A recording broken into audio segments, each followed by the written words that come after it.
Fake news کا قلقمہ کرنے کے لیے یہ بڑا ضروری ہے. تو ایک تو 3 سال کی جگہ 5 سال سزا ہوگی. یہ اب اوفینس جو ہے وہ بیلیبل نہیں ہوگا, وہ نان بیلیبل ہوگا. اور ساتھ ساتھ اس میں یہ ہے کہ اب یہ کوگنیزبل اوفینس ہوگا, یعنی یہ اب یہ نان کوگ والی بات بھی ختم ہو گئی. تنقید کریں لیکن جعلی خبر نہ دیں. وزیر قانون فروغ نسیم نے بتا دیا. کہتے ہیں کہ جعلی خبر پر 3 کے بجائے 5 سال تک قید ہوگی. جعلی خبروں پر کسی کو استثناء حاصل نہ ہوگا. جرم کے مرتکب شخص کی ضمانت نہیں ہوگی. پیکا اور الیکشن ایکٹ کا آرڈیننس آ گیا ہے. مقدمے کا فیصلہ 6 ماہ میں کیا جائے گا.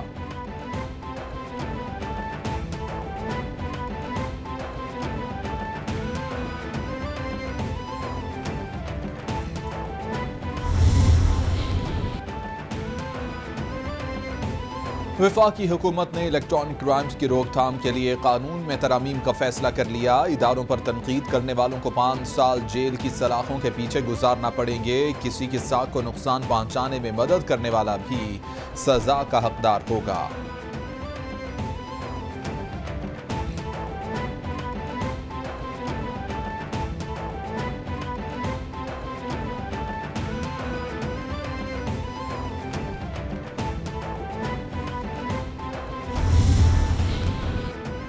پیپلز پارٹی کے رہنما شیر الرحمان کا کہنا ہے کہ تباہی سرکار نے پارلیمان کو متعدد صدارتی آرڈیننس منظور کرنے کے لیے معطل کر دیا. حکومت پر کڑی تنقید کرتے ہوئے کہا کہ اختلاف رائے کو ختم کرنے کی کوشش میں حکومت سائبر کرائم قوانین میں ترمیم کے لیے ایک اور صدارتی آرڈیننس کا استعمال کر رہی ہے.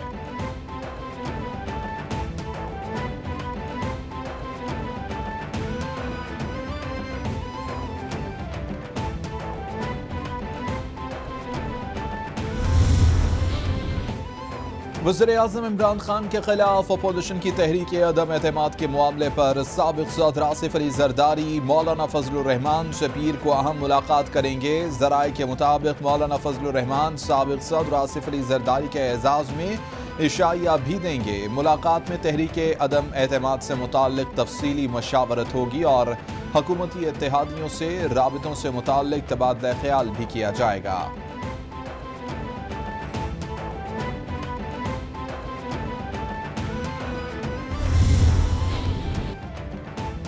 وزیر خارجہ شاہ محمود قریشی نے کہا ہے کہ اپوزیشن مایوس اور مسترد شدہ سیاستدانوں کا ٹولہ ہے جو انتشار کی سیاست کر رہی ہے.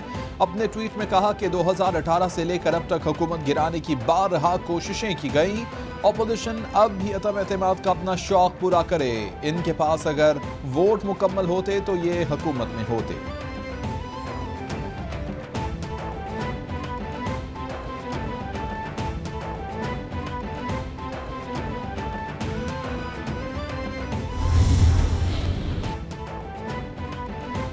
حکومت اور اپوزیشن رہنماؤں کے ایک دوسرے پر تابڑ توڑ حملے جاری. وفاقی وزیر فواد چودھری نے اپوزیشن پر تنقید کرتے ہوئے کہا کہ 2 دہائیوں کے بعد پاک آسٹریلیا سیریز پر پوری قوم خوش ہے.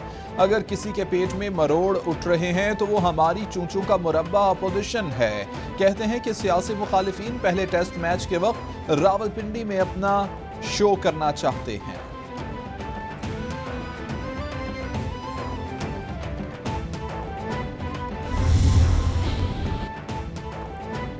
وفاق میں عدم اعتماد کی فضا بن چکی ہے. ملک پر تاریخی مہنگائی مسلط ہے. کراچی میں غیر قانونی تعمیرات کے خلاف کارروائی کی جا رہی ہے. لوگ اپنے بچے فروخت کرنے پر مجبور ہو گئے. صوبائی وزیر بلدیات ناصر شاہ کی میڈیا سے گفتگو.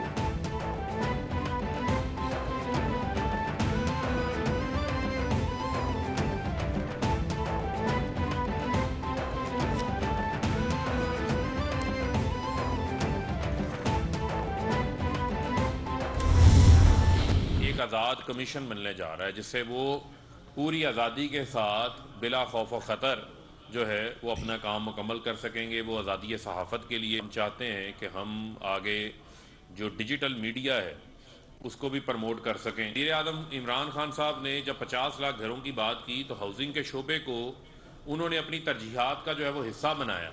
اور میں آج آپ کو یہ بات خوشی سے بتا سکتا ہوں کہ پاکستان کی تاریخ کے اندر جو بینکنگ سیکٹر تھا وہ کم وسائل والے کو گھروں کے لیے قرض دینے کے لیے تیار ہی نہیں تھا، کلچر ہی موجود نہیں تھا. ہم نے پچھلے 1 سال کے اندر اس کلچر کو جو ہے وہ تبدیل کیا.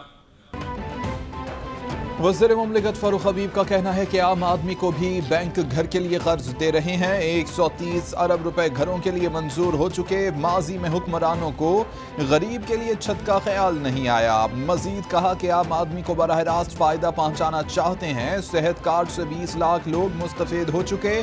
آنے والی کوئی بھی حکومت صحت کارڈ کو ختم نہیں کر سکے گی.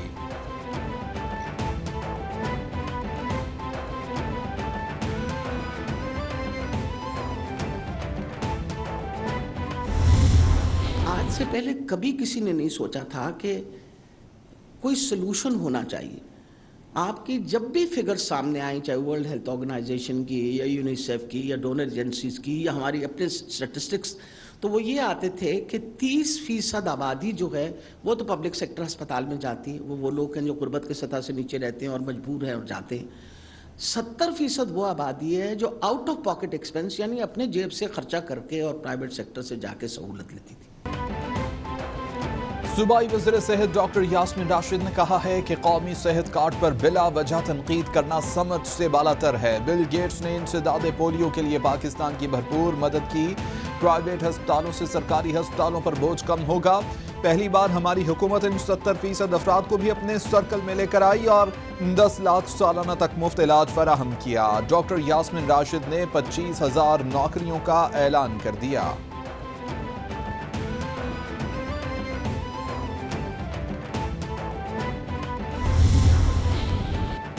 راولپنڈی کے علاقہ تلسا روڈ پر واقع گھر میں گیس لیکیج دھماکے سے 4 افراد جھلس کر زخمی ہو گئے. زخمیوں میں سے 2 کی حالت تشویشناک ہے. گھر میں موجود بزرگ نے ہیٹر آن کرنے کے لیے ماچس جلائی تو زوردار دھماکے سے گھر میں آگ لگ گئی، جس کے نتیجے میں گھر میں موجود 4 افراد جھلس کر زخمی ہو گئے.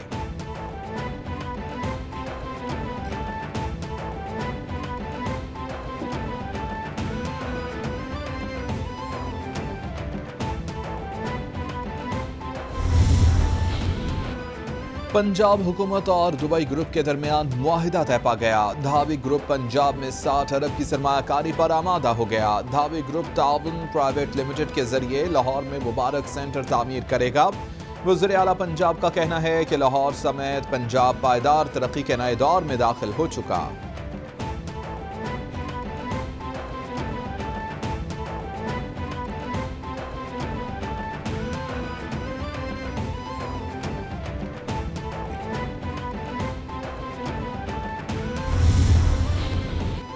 محسن بیگ کے خلاف تھانہ مارگلہ میں ایک اور مقدمہ درج. صحافی محسن بیگ کے گھر سے غیر قانونی اسلحہ برآمد کر لیا. پولیس نے دعویٰ کیا ہے کہ ملزم نے خود اپنے گھر سے اسلحہ برآمد کرایا.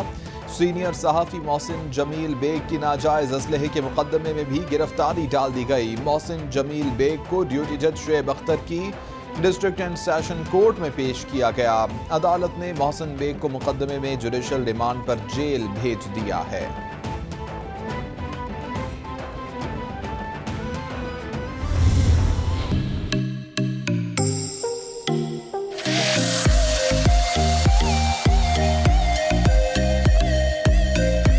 دیوانی ہو گئیں. حسن علی اہلیہ کے ہمراہ مری کی سیر کو گئے تھے، جہاں حسن علی نے سمیہ آرزو کو وادی کی حسینہ قرار دے دیا.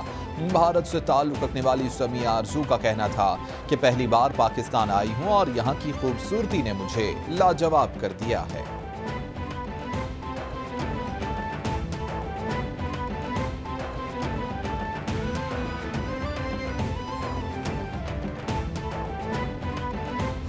اور کرونا کی نئی لہر کی تباہ کاریاں جاری. 24 گھنٹوں میں مزید 33 افراد جاں بحق. مرنے والوں کی کل تعداد 30,009 تک پہنچ گئی.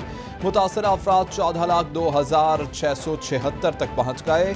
سندھ میں سب سے زیادہ 5,63,967. پنجاب میں 4,98,724 کیسز رپورٹ. خیبر پختونخوا میں 2,14,000. اسلام آباد میں 1,33,764. بلوچستان میں 35,229. گلگت بلتستان میں 11,339 کیسز رپورٹ ہو چکے.